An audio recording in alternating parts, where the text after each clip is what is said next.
একটি দাদা এসে নালিশ করলেন আচার্যদেবের কাছে আরেকজনের সম্পর্কে, যে সে ইষ্টদ্রোহী।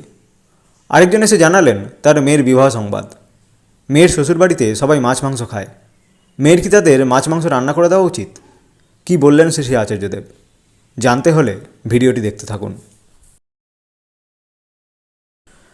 একজন দাদা শ্রী আচার্যদেবের কাছে এসে নালিশ করলেন আরেকজনের সম্পর্কে, বললেন সে ইষ্টদ্রোহী। শ্রী আচার্যদেব বললেন, কেউই ইষ্টদ্রোহী নয়। যখন আমার সাথে ভাবনা থাকে তখনই বলি এই ইষ্টদ্রোহী, এই মিশনারি, এই আচার্য বিরোধী, এসব ডেজিগনেশন দেওয়া হয়। যেহেতু আমার সাথে ভাব নেই তাই এগুলো বলি। আমার মনে হয় না এরকম কেউ, এগুলো মুখে বলতেও নাই, ভাবতেও নাই, করতেও নাই। কেউ কারো বিরোধী হয় না। জীবনে একজন লিভিং আইডিয়ালের প্রয়োজন, এটাই ঠাকুরের বলা। এটা তো আমার বলা না, আমি তাঁকে গুরুরূপে ধরেছি। তিনি এইটা বলেছেন তাই আমি এইরকম করে চলি। এটা হচ্ছে সম্পূর্ণ নিজেদের মানসিকতা। যার সাথে ঝামেলা তার সাথে কথা না বলে আপনি আমার সাথে কথা বলতে এসেছেনই বা কেন? আমি হলে তার বাড়িতে মিষ্টির হাঁড়ি পাঠাতাম, যতক্ষণ না নরম হয়। রোজ ওর গোড়ায় জল ঢালবো, গাছ যতক্ষণ না উপড়াচ্ছে। গাছকে যদি উল্টাতেই হয় রেগুলার বৃষ্টি ফেলেই যেতে হবে, ছিপছিপ করে লাগাতার বৃষ্টি দিতে হবে। মাটিকে একেবারে চুঁইয়ে চুঁইয়ে নরম করে দেবো, গাছ পড়বেই পড়বে। একটা মানুষকে জয় করতে পারছেন না, আপনি ঠাকুরকে প্রতিষ্ঠা করবেন কি করে? আমার কারো সাথে সংঘাত নেই।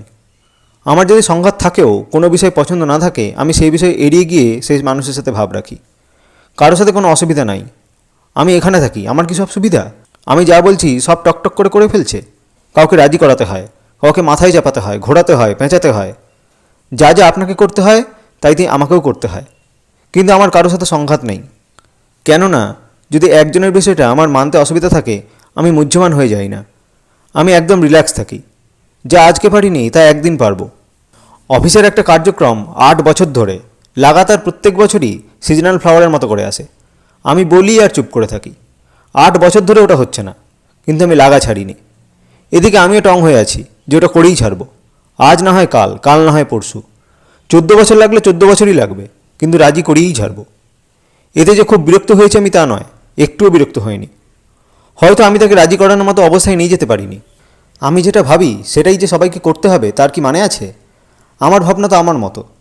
আমার ভাবনাতে যদি সে নির্ভর করে তবেই আমার ভাবনা সে গ্রহণ করবে, নচেত কেন গ্রহণ করবে? ঠাকুরের যে ভাবনা সেটা আমি গ্রহণ করলাম বলেই তো ঠাকুর আমার ঠাকুর, নচেত ঠাকুর কোন ঠাকুর? ভাবেন, আপনি যা যা অবস্থায় পড়েছেন সেই অবস্থায় ঠাকুর পড়লে কী করতেন? তিনি কি দলবল লাঠিসোঁটা নিয়ে তারা করতে যেতেন? পরম প্রেমময় তো। 5 জনকে বলতেন ও এইরকম করেছে, এইরকম করে বেড়াচ্ছে। আপনার মতে কি তাই বলতেন ঠাকুর? ঠাকুর যা যা করতেন মনে করেন আপনি সেইটা করেন, তবে আপনার ঠাকুরত্ব জাগবে। ঠাকুর বললেন, তোমার ঠাকুরত্ব না জাগলে কেউ তোমার কেন্দ্রও নয়, ঠাকুরও নয়। আমাদের একটা জায়গায় ভুল হয়, আমরা বলি যে এটা করছো না, সেই সেটা করছে না, ও এটা বুঝছে না। কিন্তু এই অবস্থায় ঠাকুর কী করতেন সেটা বুঝে নিয়ে চলা, সেইটাই ঠাকুরত্ব জাগা। অনেক সময় আমার ত্রুটি হয়। পরশু আমার বউকে বলছি, আমার বহু লোকের সাথে বহু আচরণ ঠিক হলো না। এই জীবনে বহু জায়গায় ভুল করে ফেলেছি, এটার জন্য আজকে আমার খারাপ লাগা আছে। আমি বলছি এই লোকটাকে এইরকম না বললে পারতাম, ওরকম ব্যবহারটা না করলে পারতাম। আবার এও বুঝেছি যে যখন অনেক মানুষ নিয়ে চলতে হয় তখন অনেক মানুষ নির্ভর করে। তখন আমাকে এমন আচরণ করতে হয়েছে যেমন আচরণ হয়তো আমি ভাবিও নি। অনেককে রাগ দেখিয়েছি, অনেক রকম করেছি, কিন্তু আমি এরকম মানুষ না।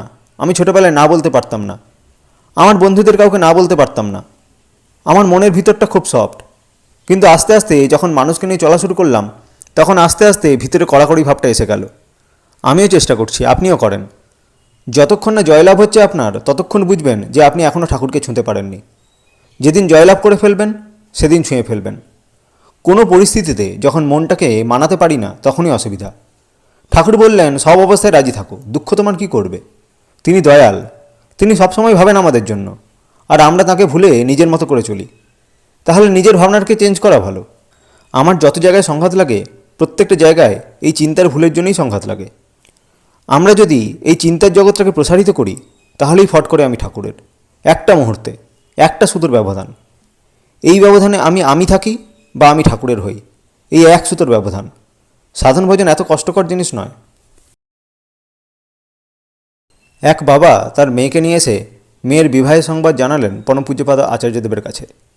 তিনি বললেন তার মেয়ে গান জানে, ইংরেজিতে MA, ছেলের বাড়িতে পছন্দ হয়েছে, তারা রাজি হয়েছে। পূজ্যপাদ আচার্যদেব মেয়ের বাবাকে উদ্দেশ্য করে বললেন, ছেলে রাজি হয়েছে সে কথা নয়, মেয়েও রাজি হয়েছে, ওরও মত আছে, সে কথাও বলা লাগে। এরপর মেয়েটিকে উদ্দেশ্য করে বললেন, ঠাকুরকে মাথায় নিয়ে চলবি, তোর যে বর হবে তাকে খুব ভালোবাসবি, তার থেকেও ভালোবাসবি ঠাকুরকে। আমি আমার বউকে খুব ভালোবাসি, কিন্তু তার থেকেও ভালোবাসি আমার ঠাকুরকে। সবার সেবা করবি। কীরকম জানিস? আমার ঠাকুমা গল্প করলেন, একবার ঠাকুরের এক নাতনি বিয়ের পরে এসেছেন। বড়মাকে জানাচ্ছেন তাঁর শ্বশুরবাড়িতে সবাই মাছ মাংস খায়। বড়মা বলছেন, কে রান্না করে দেয়, তুই করিস? তখন ঠাকুরের নাতনি বলছেন, আজ্ঞে না, আমি করি না, নিজেরাই করে খান। বড়মা তখন বলছেন, কেন তুই করিস না কেন?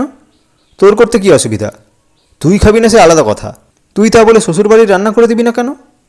এই বিরোধিতা নিয়ে তাদের আপন করতে পারবি? ভাবা যায়? পুরুষোত্তম লীলাসঙ্গ নিয়ে কথা বলছেন, তুই খাবি না তো খাবি না, তাই বলে সেবা কেন করবি না? তাহলে সেবাভাব থাকবে আমার মধ্যে এই রকম। যাও, ভালো করে সংসার করো, তোমাকে দেখে যেন মনে হয় তুমি ঠাকুরের মানুষ।